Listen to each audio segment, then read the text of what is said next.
জিয়াউর রহমানের বাংলাদেশের ইতিহাসে এক অনন্য নাম।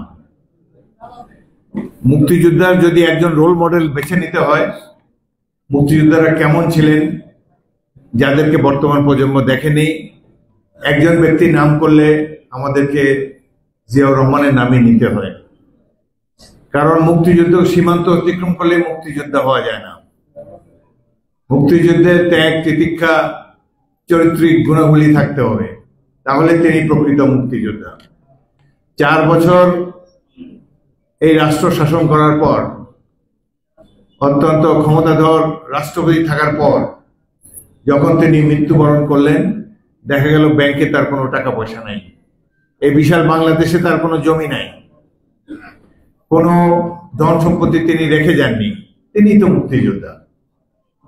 অনেক মুক্তিযোদ্ধা আমরা জানি, নাম কাওয়াস্তে মুক্তিযোদ্ধা শুধু সীমান্ত অতিক্রম করেছেন, যার জীবন কোনোদিন বিপন্ন হয় নাই, কোনো শত্রু সৈন্যের সাথে তার দেখাও হয় নাই, তাকে মেশিন গানের গুলি বৃষ্টির মধ্যে দিয়ে শত্রুর বাংকারে ঝাঁপিয়ে পড়তে হয়নি। তাকে আমরা মুক্তিযোদ্ধা হিসেবে জেনেছি মিরপুর, মোহাম্মদপুর, অন্যান্য অঞ্চলে বাড়িঘর দখল করার সময় কিংবা লুটপাটের কালে বোঝা গেছে যে তিনি একজন মুক্তিযোদ্ধা। সুতরাং প্রকৃত মুক্তিযোদ্ধারা, এবং তাদের অনেকেই এখনো পাদপ্রদীপের অন্তরালেই রয়ে গিয়েছেন, যাদের মধ্যে একজন শহীদ রাষ্ট্রপতি জিয়াউর রহমান।